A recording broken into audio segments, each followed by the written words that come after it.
Si les digo Alzheimer, seguramente saben de qué enfermedad estamos hablando, pero si les pido que dibujen cómo se imaginan a esa persona que padece la enfermedad o los síntomas que determinan que la padece, lo más probable es que caiga en el tópico de una persona muy mayor y con demencia.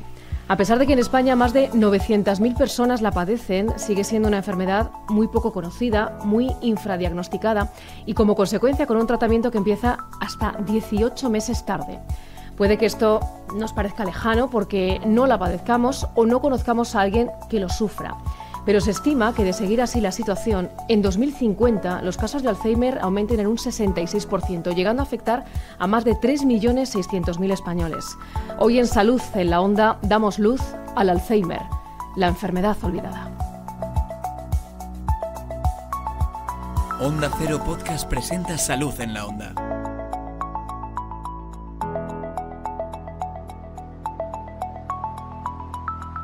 Alzheimer, la enfermedad olvidada, presentado por Lorena García. Tenemos con nosotros hoy a Concha Gómez Tejedor Ortiz.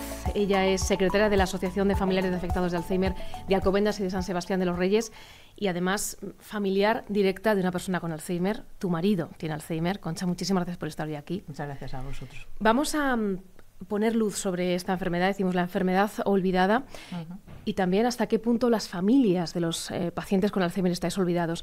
Quiero hacerte la primera pregunta, Concha, ¿qué supone para alguien como tú, que ya habías visto algo que en tu marido no estaba funcionando bien, ir al médico, al especialista, y que os dé ese diagnóstico? ¿Qué sientes en ese momento? Pues en ese momento se te viene todo encima. No sabes muy bien porque, bueno, yo había oído hablar de Alzheimer, había oído a nivel científico, pero no tenía ni idea de lo que iba a suponer mi vida con una persona con Alzheimer. Entonces, lo primero, cuando nos lo dijeron, yo me fui a escuchar, busqué información, leí, me fui a escuchar algunas entrevistas, pero eso la verdad es que no me decía mucho, no tranquiliza sabía, tampoco, supongo, no tranquiliza nada, pero era todo muy teórico, va a pasar esto y esto.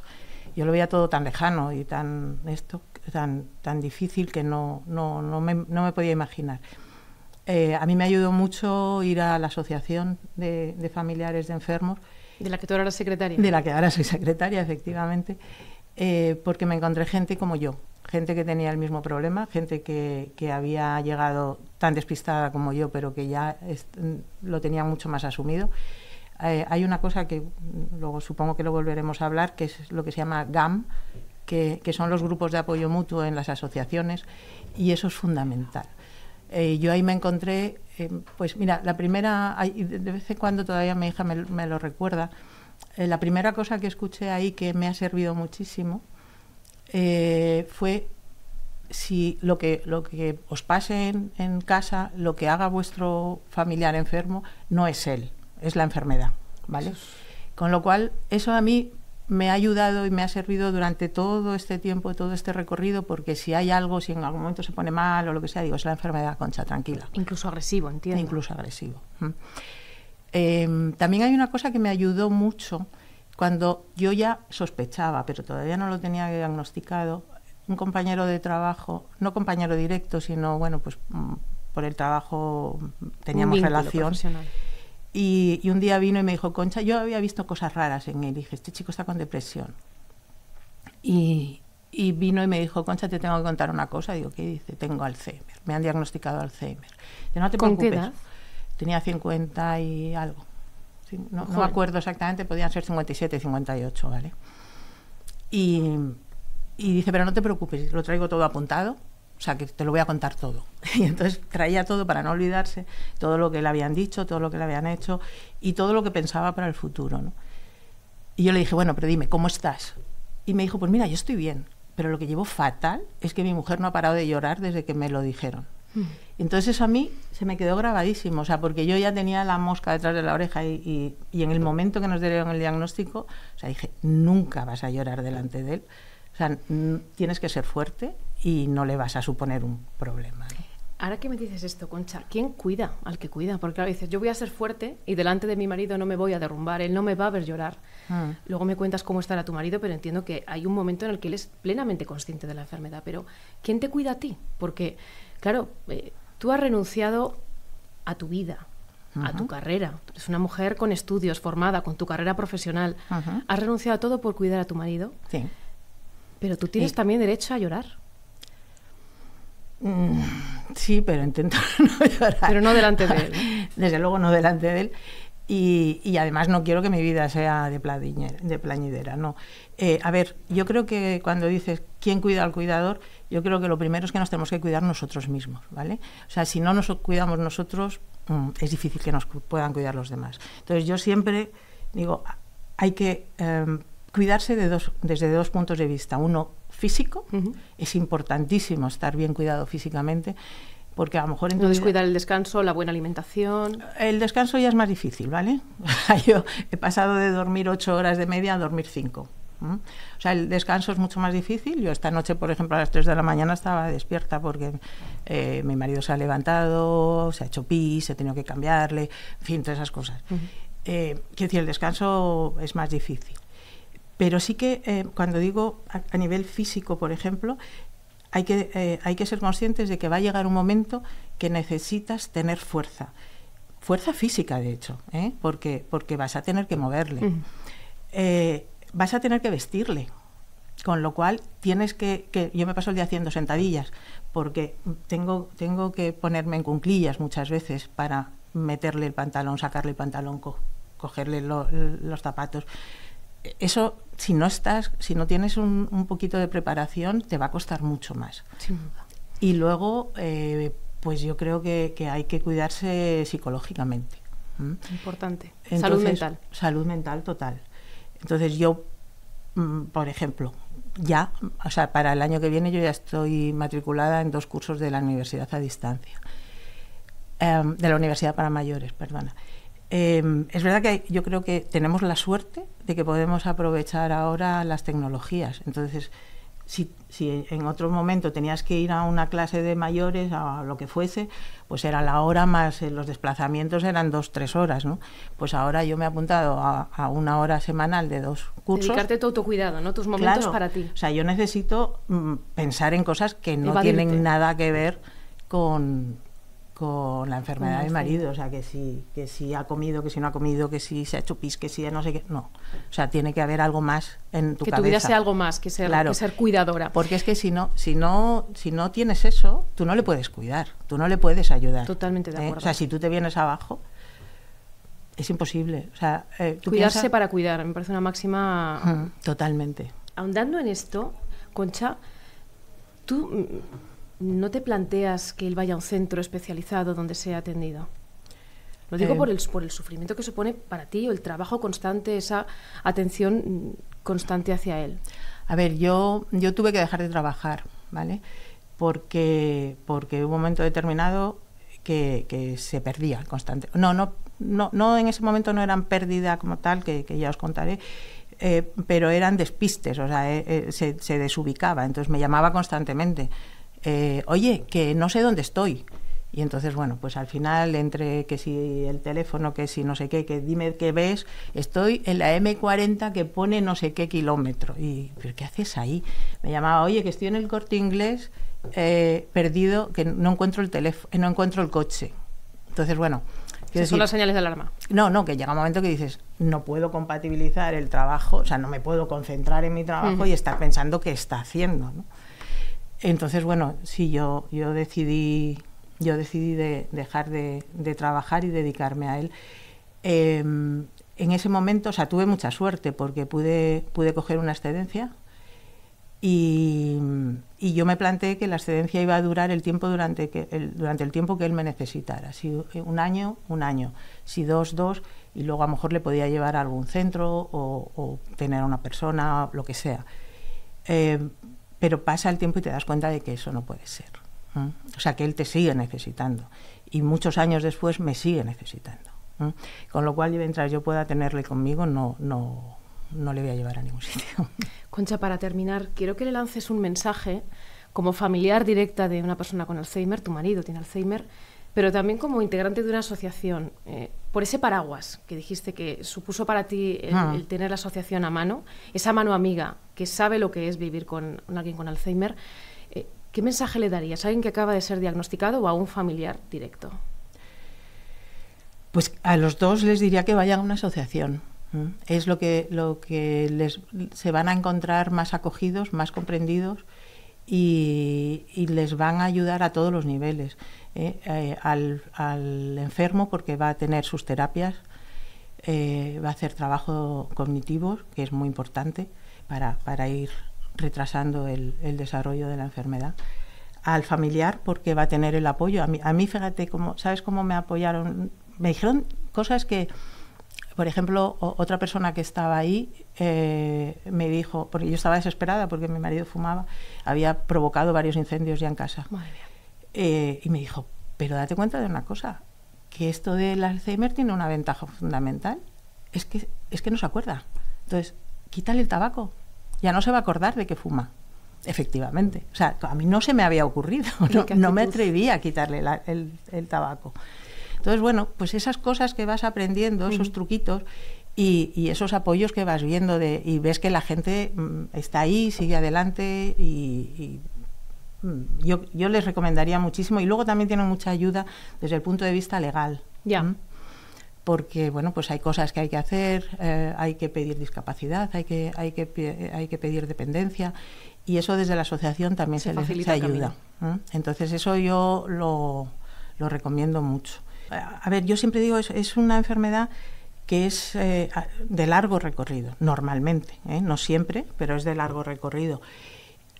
No es una enfermedad crónica, o sea, no es que como el que tiene una gastritis crónica, que sabes que vas a vivir toda la vida con la gastritis y ya está, no pasa nada. No, esto va, o sea, es como va haciendo así, poquito a poquito, cada vez peor, pero no te das cuenta porque bueno, convives con ello y son pequeñitos detalles, pero de repente haces clac. Y entonces son esos momentos de clac donde tú reaccionas, pero que te enseñan mucho, ¿no? Entonces, no sé, pues yo, la primera pérdida de verdad, cuando mi marido estuvo perdido 2 horas, ahí aprendí muchísimo. Busqué todo lo que había, nos dimos cuenta de que no había suficiente, e incluso hemos creado cosas para ver si la gente no se vuelve a perder. Cuando la primera vez que se hizo pis, por ejemplo, encima, se te viene el mundo encima, y dices, Dios, ¿y ahora qué hago, no? Entonces, bueno, pues he encontrado una tienda que se dedica a incontinencia, sé todo sobre todo lo que se puede hacer de protección de incontinencia. Hay una cosa que no sé si decirlo, pero bueno, para los hombres es más difícil porque hay muchas veces que las bragas pañales son como blancas con volantitos. Mujer, ¿no? Sí, entonces es como, bueno, en fin, pero bueno, que quiero decir que ahí vas aprendiendo en cada eso, bajas y dices, bueno, venga, y te aprende, rearmas, ¿no? Y te rearmas, ¿no? El día que no podía comer solo, ya vi que no podía, pues fue otro golpe fuerte. Y la neuróloga me dijo, compra platos rojos. Y digo, ¿por qué? Y dice, cómprale platos rojos, que sepa que son los suyos. Bueno, pues entonces te pones a buscar platos rojos, que no es fácil encontrar, y ya tienes sus platos rojos. Entonces, bueno, de todo vas como sacando tu enseñanza y ayudándole, y ahí sigues los dos juntos y luchando, ¿no?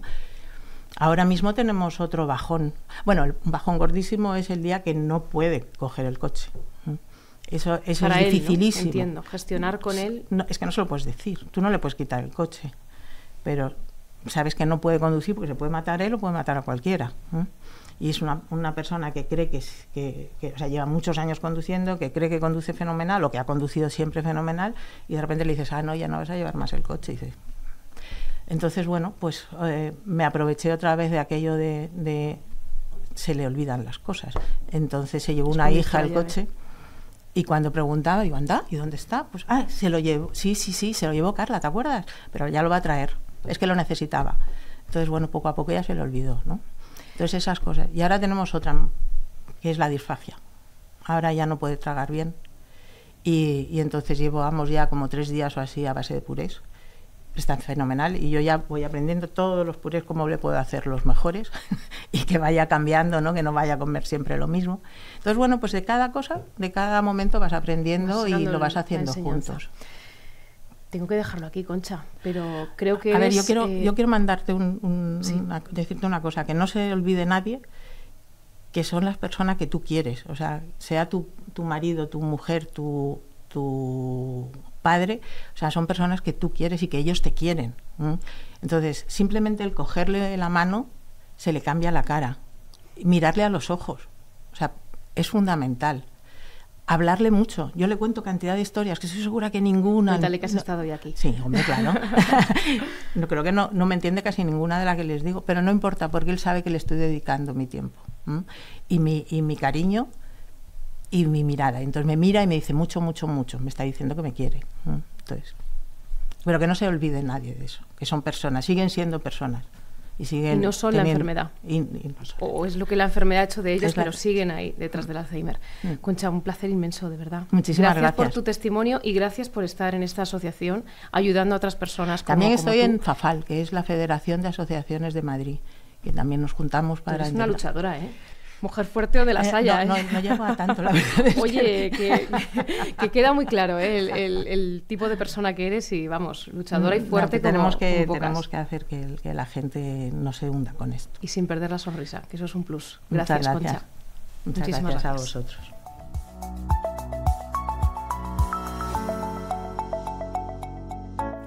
Vamos a abordar ahora el Alzheimer desde otro punto de vista, digamos, vamos a intentar buscar soluciones o ver en qué soluciones está intentando trabajar. Tenemos a José Antonio Sacristán, es director médico de Lilly para España y Portugal. Muy buenas y gracias por estar hoy aquí. Nada, un placer, Lorena. La primera pregunta que te voy a lanzar es bastante directa, ¿eh? No sé si te atreves a ponerle fecha a la cura del Alzheimer. Pregunta muy difícil.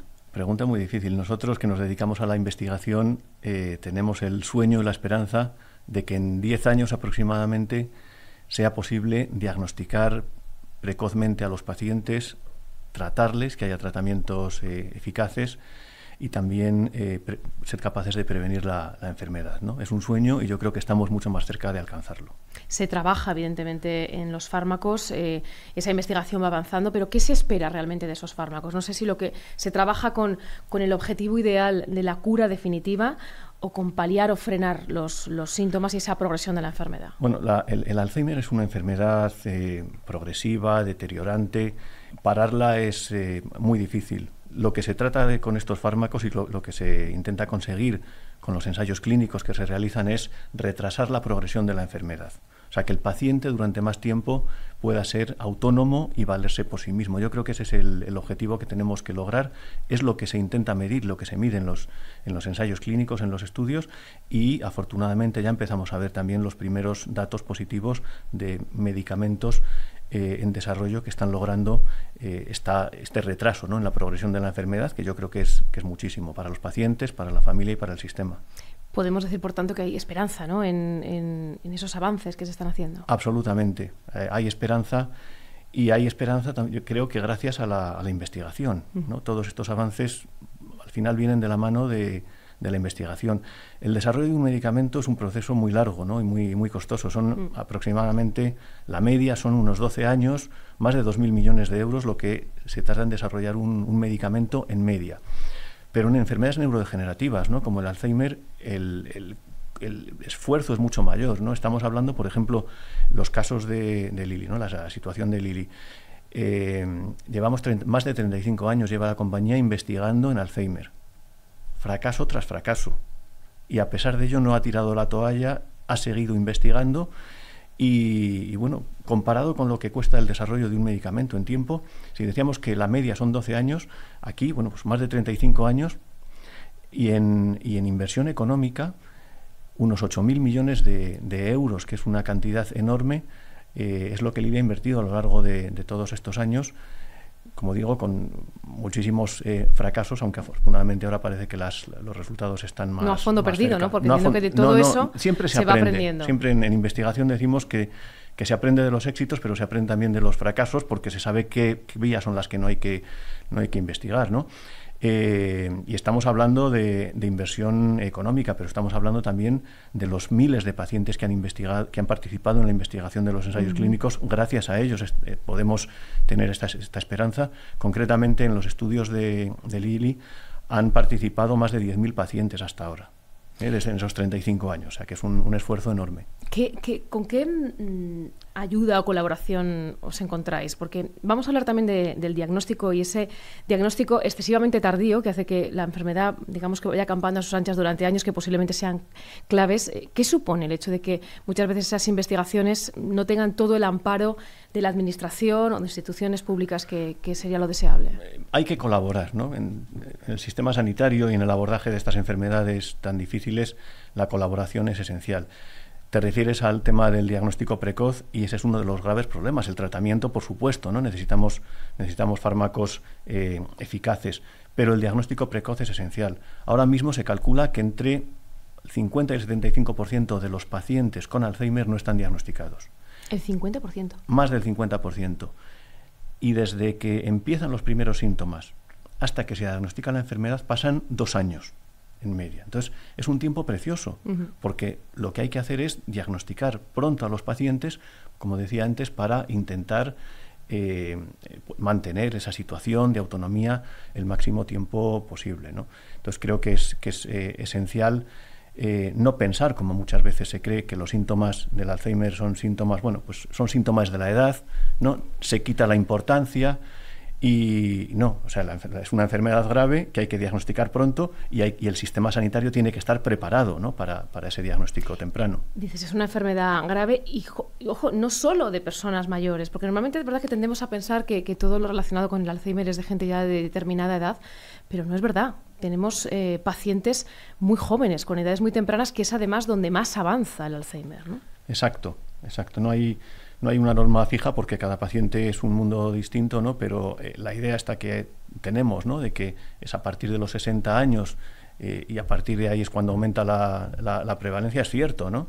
Pero también estamos encontrándonos cada vez más con casos de pacientes relativamente jóvenes y en muchos de ellos la evolución de la enfermedad es rapidísima, ¿no? Y bueno, siempre es terrible, ¿no? El sufrir los efectos de la enfermedad para el paciente y para la familia, pero cuando son pacientes tan jóvenes, pues parece que el impacto todavía es mucho mayor.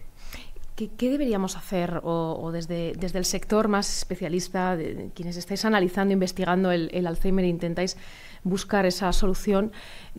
¿Qué nos tiene que saltar o hacer saltar las alarmas a cualquiera? Porque al final, viendo los datos, cualquiera estamos en ese ranking de posibilidades de padecer Alzheimer en algún momento de nuestra vida. Totalmente. Pues yo creo que lo más importante es lo que decíamos, ¿no? Ante cualquier sospecha de síntomas, acudir al médico para lograr ese diagnóstico temprano. Pero es mucho más que olvidarse de dónde estoy, ¿no? Exacto, es mucho más que olvidarse de dónde estoy. O sea, son muchos los síntomas que pueden aparecer, ¿no? De pérdida de memoria, desorientación, dificultad para hacer tareas cotidianas, síntomas también funcionales de lo que son las actividades normales, ¿no? De salir a pasear, tal. Pero antes de que lleguen esos síntomas, hay que actuar, hay que actuar. Por eso es tan importante, por ejemplo, que la medicina de atención primaria esté preparada para recibir a esos pacientes, ¿no? El diagnóstico precoz puede lograrse porque ya hay herramientas diagnósticas muy sencillas, preguntas y respuestas que el médico de atención primaria puede hacer no dedicando mucho tiempo, en unos minutos, y que sirven para identificar que algo está pasando y bueno, pues remitir también al especialista si es preciso, ¿no? Pero se necesita un cambio, yo creo, del sistema, igual que pasa con otras enfermedades, ¿no? Que hay sus rutas de diagnóstico y tratamiento. En el cáncer, enfermedades cardiovasculares, diabetes, bueno, pues esto no ocurre. Estaba bien establecido cuáles son los pasos que hay que dar. Quizá eso es lo que falta en el Alzheimer, que se sepa, pues, que primero el diagnóstico precoz, ¿no? Tratamiento también, cuando se disponga de tratamientos que pueden modificar la progresión de la enfermedad, etcétera, ¿no? José Antonio, para terminar, estamos hablando de el Alzheimer, la gran olvidada, ¿no? Al final jugando también un poco con ese principal síntoma de la enfermedad. ¿Es una de las enfermedades más olvidadas? Pues yo creo que sí, se da esa paradoja, ¿no? Alzheimer, todo el mundo sabe lo que es el Alzheimer, pero luego a la hora de la verdad es olvidada porque los sistemas sanitarios no están preparados, probablemente no están preparados porque es una enfermedad cuyos cuidados han recaído en la familia, fundamentalmente. Como no han sido un reto para el sistema sanitario, bueno, pues existe ese olvido. Tampoco han existido tratamientos para la causa. Sí que existen algunos tratamientos para los síntomas, pero tratamientos que vayan a la causa, que retrasen la progresión de la enfermedad, no ha habido. Eso yo creo que es otro síntoma. La idea de decir, bueno, pues no importa diagnosticar más tarde o más pronto, porque al final, ¿para qué? Bueno, eso tiene que ir cambiando. Es importante diagnosticar, prevenir también, porque hay factores de riesgo que pueden prevenirse, los mismos que los de las enfermedades cardiovasculares. Eso es importante. También hay que atacar a esos factores de riesgo, hipertensión, hipercolesterolemia. Esto afecta, etcétera. ¿no? O ayuda a que el Alzheimer acabe. Entonces, controlando esos factores de riesgo también puede prevenirse. Entonces, esto son aspectos muy desconocidos por parte de la población. O sea que yo creo que sí, que es la enfermedad olvidada, a pesar de que todo el mundo habla de ella, pero se desconocen muchísimos aspectos. Pues aquí estamos hoy para arrojar algo de luz. Muchísimas gracias. Muchísimas gracias, un placer. Gracias por estar hoy aquí y por la labor que hacéis desde la ciencia. Me quedo más tranquila con ese mensaje de esperanza que has lanzado. Se está trabajando y además está dando sus frutos. Gracias. Exacto, pues un placer y muchas gracias. Gracias.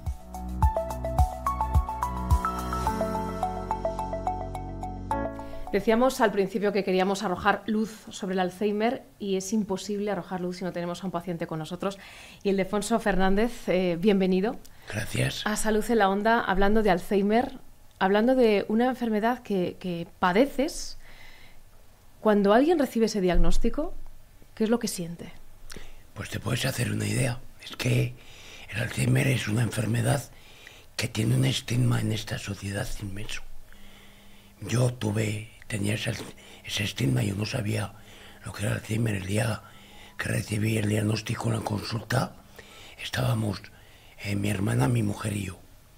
Mi hermana trabaja en la sanidad, es celadora, salió llorando de la consulta.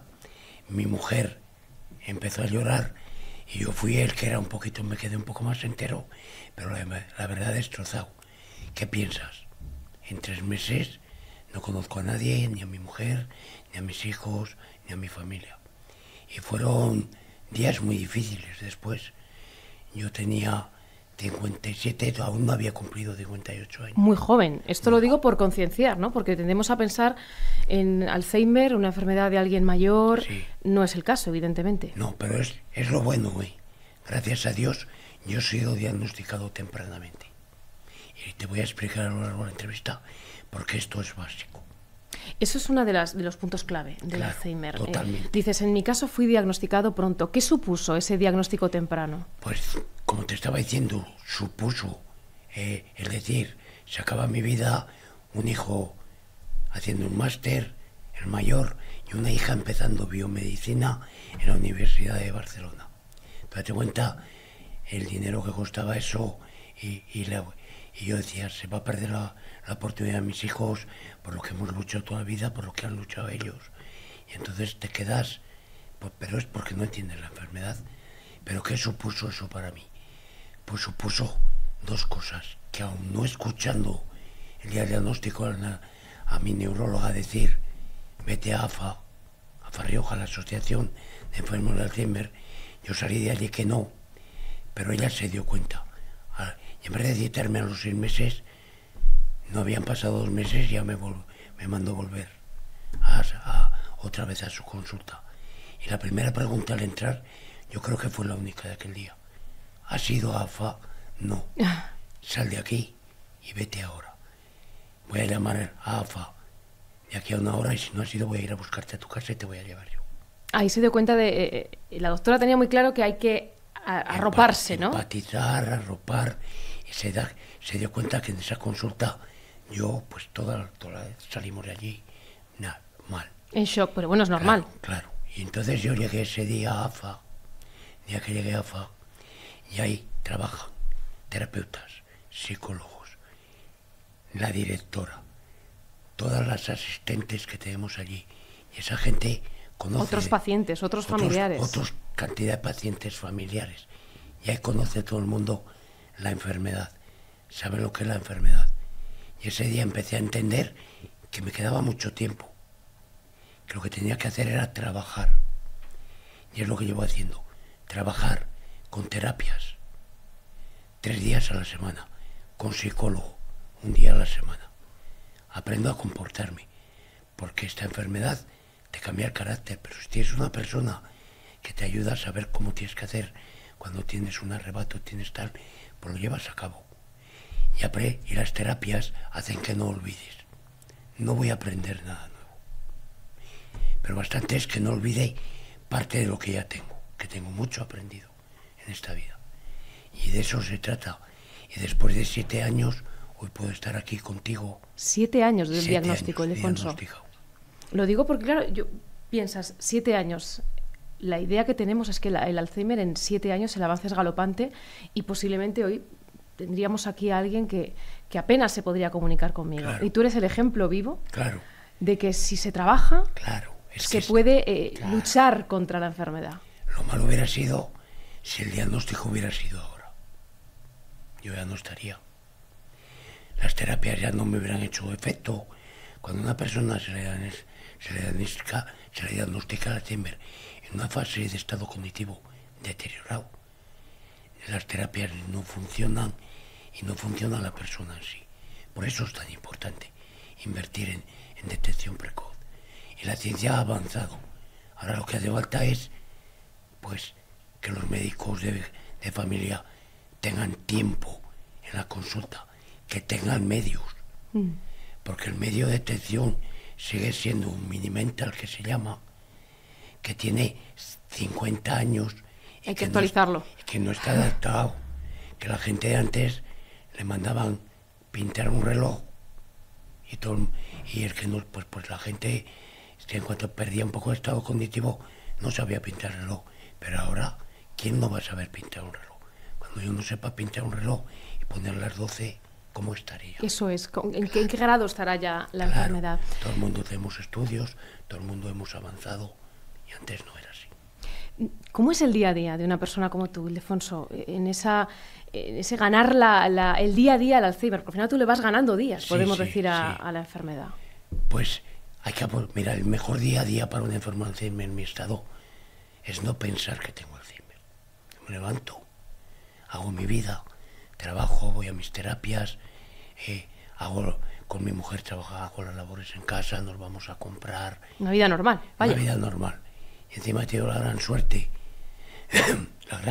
dentro de lo malo, de que CEAFA ha contado conmigo para un panel de personas jóvenes que se llama el PEPA, Panel de Expertos de Personas con Alzheimer, donde estamos enfermos con un estado cognitivo como el mío, unos más jóvenes que yo, otros mayores que yo, y que lo que queremos es poner esta enfermedad donde hay que ponerla, que la gente la conozca, porque a muchos se le diagnostica el Alzheimer y la familia lo esconde. Es verdad. Suele pasar con la salud en general, ¿eh? Y esto no contagia. Ni contagia ni es una vergüenza. Nada. Que quede claro. Esto es como el cáncer, incluso mejor, porque el cáncer puede ser terminal.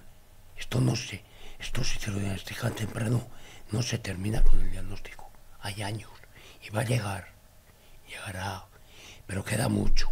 Y trabajando vamos a hacer que quede más. Está claro. Son 7 años ya. ¿Qué te hizo saltar a ti las alarmas? Porque dices, la detección fue precoz y por eso hoy, Ildefonso, estás aquí y contándolo con tanta vehemencia. ¿Qué fue lo que dijo? Vamos al médico aquí, algo falla. Pues porque dio la cara, de alguna manera, entiendo. Sí, yo nunca pensé que podía tener esta enfermedad. Yo trabajaba desde hacía 30 años, o 32, te he dicho, en los hipermercados al campo. Yo era responsable de alimentación, me dedicaba a comprar, a poner precios y tenía a mi cargo 70 personas. ¿Qué me ocurría a mí? Que después de tanta experiencia, pues el trabajo se me echaba encima. Y no solo eso, porque eso con 1 hora más lo llegué a dominar. El problema era que yo no había sido el más listo de la clase, pero empezaba a ser el tonto de la clase. Iba a dar unas órdenes, organizaba el trabajo, iba a transmitirlo a mi plantilla, y cuando llegaba hablábamos del Real Madrid y del Barcelona. Llegaba a mi despacho y digo, coño, no he hecho lo que iba a hacer. Y tenía que volver a hacer otra otra reunión. Y bueno, y así empezaron cosas y yo olvidaba y no aprendía. Y llegaba alguien que estaba por encima de mí y decía que no has hecho esto. Yo me sentía mal. Y decía, pero ¿cómo no he hecho esto? Pero sí es cierto. Y si lo tengo apuntado aquí, lo tengo apuntado en la agenda diaria y he sido incapaz de verlo y de seguir el orden, pues empiezas a ver cosas de esas. Y bueno, lo llevas, pero bueno, ya un día vas al médico, cuentas cosas, el médico, lo primero que te dicen siempre, porque como no hay medios de detectar esto, te dicen estrés, depresiones. Bueno, unas pastillas antidepresivos, una tal, incluso una de las veces, pues lo mejor es que vayas a un psiquiatra, un psicólogo, ¿qué tal? Por nervios, cosas de la edad. Con 57 años, yo tenía cosas de la edad. Cuando una persona con 57 años es muy joven. Totalmente preparado para ejercer su puesto de trabajo. Y más con la experiencia que yo tenía. Bueno, y todo iba bien o mal. Yo no contaba nada en casa, todo iba mal. Yo lo sentía, iba mal. Hasta que empecé a tener pérdidas espaciotemporales. ¿Qué te digo? ¿Qué te explico? Por ejemplo, llegó un día que teníamos un inventario a las 6 de la mañana o a las 5, empezaba a las 5 de la mañana. Yo salí de casa y sin saber cómo y por qué me fui al pueblo. Yo era de un pueblo de 50 kilómetros de Logroño. Cuando llegué allí digo, ¿qué hago aquí? A trabajar. Llegas, me he dormido, no sé qué, pum, a callar. A hacer Pero eras consciente de que... Hombre, claro que... No, era consciente que me había ocurrido eso. Y otra vez, otro día salí de casa y me fui a ver al hospital porque cuando trabajaba y mi suegro estuvo ingresado, yo iba a verlo cada día cuando salía de casa. Y aquel día acudí. Cuando entraba en el hospital, me di cuenta que mi suegro había fallecido 3 años antes. Y yo iba a verlo y me desplacé a la vivienda de hacía 15 años, al garaje, cuando llevaba 15 años viviendo en otra casa. Y cosas de esas, y dices, sí, ¿qué pasa? Pero a callar, no asustes a la mujer, no asustes a la familia. Pues lo que me decían, nervios, estrés. Yo decía, ¿estrés de qué? Yo era feliz en mi trabajo. Amaba mi trabajo. He querido mi empresa, la sigo queriendo y le sigo siendo fiel a ella, porque no voy a comprar otro sitio. Pero bueno, hasta que un día surgió un problema. Ese día arrancó lo malo. Yo me iba a un inventario de estos de por la mañana, porque contábamos a primera hora antes de que vinieran los clientes, se abriera la tienda. Y resulta que me equivoqué y me fui por la carretera del trabajo donde iba 25 años antes. Wow. A Conservas Trevijano, una empresa. Y de repente me di cuenta, en la carretera tal. Sin más, yo no sé por qué, yo no iba mal. Yo di todas las curvas, llegué a mi sitio, nunca. Pero hice allí una maniobra y me fui. Y a lo largo de la mañana me dije, si en vez de ser las 6 de la mañana o las 5, hubieran sido las 11 del mediodía, la maniobra que he hecho allí podría haber causado un accidente o tal. Y entonces sí, llegué a casa y le dije a mi mujer, Inés, me ocurre esto. Se lo había comentado antes a una compañera de trabajo. Y fuimos al médico. Y después de allá haber visitado muchos médicos con los problemas que tenía, este hombre se asustó. Pero lo primero que me hizo fue un TAC, o sea, una resonancia, para si podía tener un tumor. Escáner. Se descartó y entonces me mandó a neurología. Y ahí, después de pruebas, test neuropsicológicos y tal, que detectaron posible pérdida cognitiva, pues se me hizo un TAC con resonancia cerebral y se vio que tengo la cara y salió. Estamos fuera de tiempo, Ildefonso, prácticamente, pero quiero que me digas, para terminar, ¿qué es lo que temes? 7 años después de ser diagnosticado con Alzheimer, ¿qué temes? Nada, mis temores ya se pasaron. Nada, quiero que dure. Voy a casar a mi chico hoy, el 7 de septiembre, es muy importante. Quiero que pasen 2, 3, 4 años, a ver si me da descendencia a conocer a mis nietos. Y que mi chica ya prácticamente también ya está colocada y bueno, ya ha hecho y aguantar un poco más. Y que llegue una solución, porque hay que pedir muchas cosas. Investigación biomédica. Con el COVID nos íbamos a morir, estamos todos aquí. Si se invierte se consiguen cosas. Las terapias que yo recibo me las da una empresa privada. Las asociaciones son empresas privadas y las costeamos los enfermos. Democratizar, ¿no? Democratizar.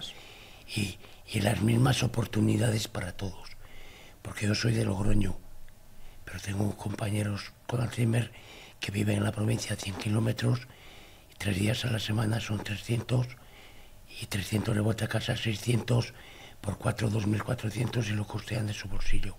Y la pensión media de este país... Está muy lejos de eso, ¿eh? Muy lejos, muy lejos. Y si pagas la terapia, que vale otros 300 euros, 400 euros. Hay gente que no puede vivir con 900 euros, agricultores con Alzheimer. Yo, gracias a Dios, tenía un buen puesto de trabajo y me lo puedo permitir. Por eso estoy aquí reclamando que esto se incluya en la ley de dependencia y que se aplique como una rehabilitación. Sin duda. Para los enfermos gratuitamente. Para mí y para los que vienen. Somos más de 1 millón en España. Pero las cifras son... alarmantes. Alarmantes. Con la familia, los familiares y tal, estamos 5 millones de personas involucrados en la enfermedad del Alzheimer y hay que reclamar estas cosas. Y hasta ahora, estos años que llevo reclamando esto, porque yo me dedico a esto, no me interesa más que el bien de los enfermos de Alzheimer y toda mi vida, claro. Hasta ahora decía que era una necesidad. Y ahora que a los políticos, a todos, se llena la boca del derecho que tienen las personas a una vivienda, al trabajo. El derecho que tiene un enfermo a ser diagnosticado a tiempo y a poder curar la enfermedad. Vamos, ni una coma. Ildefonso, muchísimas gracias. A ti. Y sigue con esa energía, ¿eh? A ti. Y gracias por romper barreras, por dar un puñetazo y decir, oye, el Alzheimer es mucho más que esa imagen que tenemos algunos de ellos. Sobre todo eso, que nadie se asuste por ser diagnosticado Alzheimer, que se ponga a trabajar. Gracias. A ti. Un placer. A ti. Ya lo habéis visto, cuando hablamos de Alzheimer no solo hablamos de una persona mayor, desvalida y con dependencia de otros para poder sobrevivir. Se calcula que 1 de cada 10 personas con más de 65 años padece Alzheimer y la gran mayoría seguramente no está diagnosticado. Hasta un 75% de las personas que padecen algún tipo de demencia no está diagnosticada, algo que es crucial para el tratamiento temprano y correcto para retrasar la progresión. Sobre todo si tenemos en cuenta que se estima que cada 3 segundos una persona desarrolla demencia y que hasta el 70% de esos casos de demencia son Alzheimer.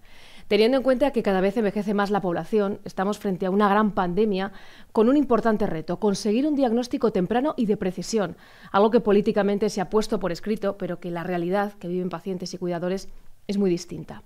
Puede que esto te parezca lejano, pero con el aumento de la esperanza de vida, la prevalencia de esta enfermedad, si no hacemos nada, no dejará de aumentar. Soy Lorena García y esto ha sido Salud en la Onda. Te esperamos en el próximo episodio para sumar salud a la vida. Onda Cero Podcast presenta Salud en la Onda, presentado por Lorena García.